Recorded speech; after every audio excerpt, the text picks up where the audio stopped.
नमस्कार मैत्रिणींनो, तुमच्याकडे पैठणी, सिल्क, शालू किंवा कांजीवरम सारख्या महागड्या साड्या आहेत का? पण वर्षानुवर्ष त्या नवीन सारख्या कशा ठेवायचा हा प्रश्न पडतोय. आजच्या व्हिडिओमध्ये मी सांगणार आहे महागड्या साड्या कपाटात ठेवण्यापूर्वी लक्षात ठेवायच्या 5 महत्त्वाच्या गोष्टी. नंबर 1, साडी धुवूनच ठेवा. साडी वापरल्यानंतर लगेच फोल्ड करून ठेवू नका.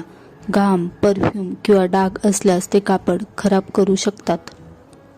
विशेषतः पैठणी साडी, कांजीवरम साडी किंवा बनारसी साडी सारख्या सिल्क साड्या नेहमी ड्रायक्लीन करूनच स्टोअर करा. नंबर 2, प्लॅस्टिकमध्ये कधीच ठेवू नका.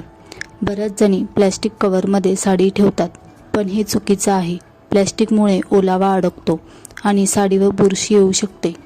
त्याऐवजी कॉटनची किंवा मलमलच्या कापडात साडी गुंडाळून ठेवा. नंबर 3, फोल्ड बदलत राहा. साडी वर्षानुवर्ष एकाच फोल्डमध्ये ठेवल्यास त्या ठिकाणी क्रीज कायमची बसते. दर 3-4 महिन्यांनी साडी बाहेर काढा आणि फोल्ड बदलून पुन्हा ठेवा. यामुळे कापड मजबूत राहते आणि जरी तुटत नाही.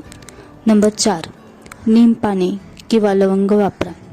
किडे लागू नये म्हणून कपाटात नीमची पाने, लवंग किंवा कापूर ठेवा. पण लक्षात ठेवा, हे पदार्थ थेट साडीला लागणार नाहीत याची काळजी घ्या. वेगळ्या पाऊचमध्ये ठेवणे उत्तम. नंबर 5, हवेत साडी दाखवा. महागड्या साड्या वर्षातून किमान 2 वेळा तरी बाहेर काढून सावलीत ठेवून हवेत पसरावा. थेट उन्हात टाकू नका. उन्हामुळे रंग फिका पडू शकतो. बोनस टिप, जर साडी खूप जड असेल तर ती हँगरला टांगू नका. जड जरीमुळे साडी खाली ओढली जाऊन शेप बिघडू शकतो. तर मैत्रिणींनो, या होत्या 5 सोप्या गोष्टी लक्षात ठेवल्या तर तुमच्या महागड्या साड्या वर्षानुवर्ष नवीन सारख्या दिसतील. व्हिडिओ आवडला असेल तर लाईक, शेअर आणि चॅनलला सबस्क्राईब करायला विसरू नका. पुन्हा भेटूया एका नवीन फॅशन टिप्ससोबत. धन्यवाद.